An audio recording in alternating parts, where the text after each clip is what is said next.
नमस्कार, मैं हूं अभिषेक मिश्रा और आप देख रहे हैं चुनाव आज तक। उत्तर प्रदेश में लोकसभा चुनाव को लेकर समाजवादी पार्टी और बीजेपी के बीच में मुख्य लड़ाई है, क्योंकि इंडिया अलायंस के सबसे बड़े दल के तौर पर अखिलेश यादव यहां पर बीजेपी को चुनौती देते नजर आ रहे हैं।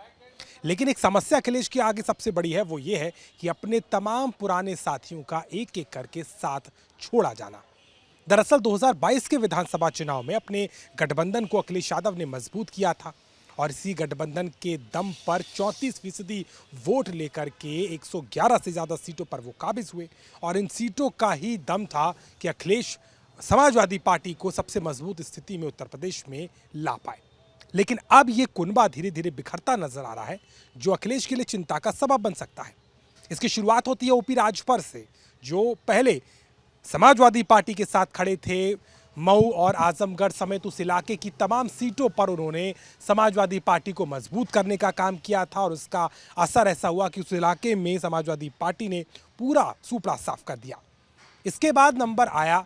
जिस तरीके की समीकरण बन रहे थे उसके तौर पर देखा जाए तो ओपी राजभर साथ छोड़ते नजर आए और वो फिर एनडीए में बाद में हाल में शामिल हो गए और उसके बाद एक लंबी कवायद चलती रही और आखिरकार अब वो उत्तर प्रदेश सरकार में मंत्री के तौर पर काबिज हो चुके हैं और उनके जो बेटे हैं अरविंद, वो लोकसभा के चुनाव की तैयारी कर रहे हैं घोसी सीट से।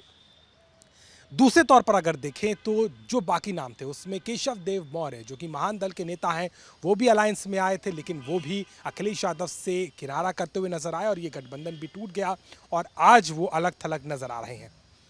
लेकिन इसमें सबसे बड़ी दिक्कत तब आई जब आरएलडी के नेता यानी कि जयंत चौधरी, जिनको 7 सीटें समाजवादी पार्टी ने लोकसभा चुनाव में ऑफर की थी, उस ऑफर के बावजूद भी एक फैसला होता है और अखिलेश यादव को एक तरीके से छोड़कर जयंत चौधरी एनडीए में शामिल होते हुए नजर आते हैं और इसी का असर रहा कि एनडीए के घटक दल के तौर पर आरएलडी को 2 सीटें लोकसभा की दी गई और उसके साथ ही साथ एक मंत्री का दर्जा उत्तर प्रदेश सरकार में दिया गया और माना जा रहा है कि योगी सरकार के बाद अब मोदी सरकार अगर वापसी करेगी तो वहां भी जयंत का एक पद जो है वो पक्का माना जा रहा है। इसके अलावा 3 नाम ऐसे रहे, लेकिन चौथा नाम जो था वो और चौंकाने वाला नजर आता है और वो है पल्लवी पटेल का। अपना दल कमेरावादी की नेता इन दिनों नाराज चल रही हैं और लगातार अखिलेश यादव पर सवाल कर रही है। इसकी शुरुआत हुई राज्यसभा चुनाव में उनका विरोध करने से, जहां पर अखिलेश यादव ने जिन 3 उम्मीदवारों के नाम दिए उसमें जया बच्चन का नाम और आलोक रंजन के नाम पर उनको आपत्ति थी। पल्लवी ने कहा कि ये पीडीए यानी कि पिछड़ा, दलित और अल्पसंख्यक के फॉर्मूलों को नहीं दिखाता और ऐसे में वो इनका समर्थन नहीं करेंगी। लेकिन हाल में लगातार उनकी दावेदारी को लेकर के और अपना दल कमेरावादी के 3 प्रत्याशियों का दावा उन्होंने जिन 3 अलग अलग सीटों पर किया, जिसमें मिर्ज़ापुर की सीट शामिल थी, इसके अलावा कौशाम्बी और फूलपुर की सीट को लेकर के कहीं ना कहीं इस पर भी दोनों के विचार अलग नजर आए और आखिरकार अखिलेश यादव ने प्रेस कॉन्फ्रेंस में इस बात को कह दिया कि जो गठबंधन था वो 2022 तक था, अब वो अपना फैसला खुद कर ले। इस पर पल्लवी पटेल आजकल नाराज हैं, लगातार समाजवादी पार्टी पर अनदेखी की बात कह रही हैं और इसके अलावा कांग्रेस का नेतृत्व, जिसको इंडिया अलायंस का मुखिया वो कहती हैं, उस पर डाल रही हैं बात कि वो इसका फैसला करें। ये तमाम 4-5 नेता जिनका हम जिक्र कर रहे हैं वो एक समय में अखिलेश यादव के साथ खड़े थे, उनको 2022 के चुनाव में मजबूती देने वाले नेता थे। उनके वोट शेयर, उनके कार्यकर्ता और उनके काडर का ही असर दिखता था, जो समाजवादी पार्टी बीजेपी को इतनी हद तक चुनौती देने का काम कर पाई थी। लेकिन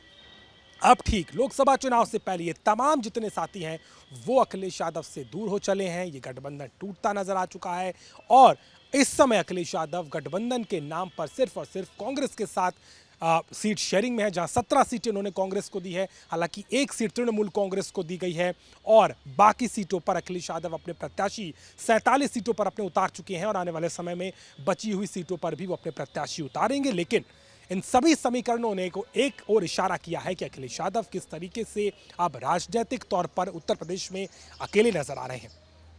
हालांकि अखिलेश यादव इस बात को लेकर के सीधे तौर पर कहते हुए नजर आते हैं कि वो अब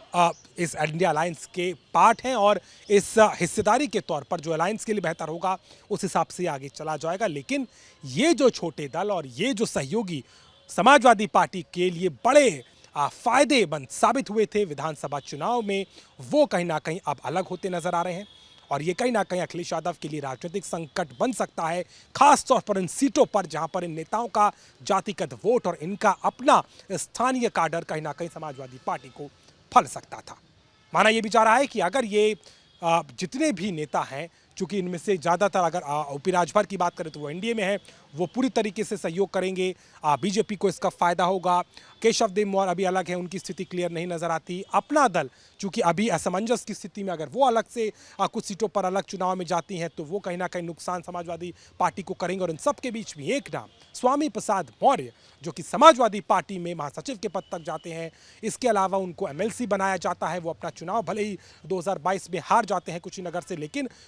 कहीं ना कहीं एक दलित बड़े चेहरे के तौर पर उनको अपने साथ रख के अखिलेश यादव ने पीडीए के इस फॉर्मूले को जोर देने की कवायद की थी। लेकिन वो भी अब समाजवादी पार्टी से अलग नजर आ रहे हैं। लगातार उनके बयानों को लेकर के आज पार्टी के नेताओं ने सवाल खड़े किए, लेकिन अपने आप को असुरक्षित महसूस देख उन्होंने पार्टी से किनारा कर लिया, अपना अलग संगठन की तैयारी कर रहे हैं। और ऐसे में वो सभी पांचों बड़े चेहरे जो एक तौर पर एक समय में अखिलेश यादव को मजबूती देते थे, आज अलग हैं। और अखिलेश यादव के राजनीतिक तौर पर लोकसभा चुनाव से पहले एक बड़े नुकसान के तौर पर इसे देखा जा रहा है। अब इसका असर कितना होगा और किस गठबंधन के साथ इंडिया अलायंस में अपने आप को चैलेंजर के तौर पर देख रहे हैं अखिलेश यादव और समाजवादी पार्टी, इसकी भरपाई कैसे करेगी। लेकिन ये जरूर है कि इन सहयोगियों का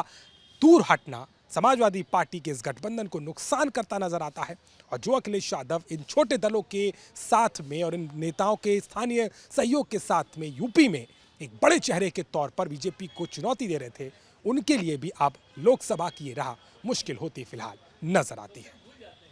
लखनऊ से अभिषेक मिश्रा, चुनाव आज तक।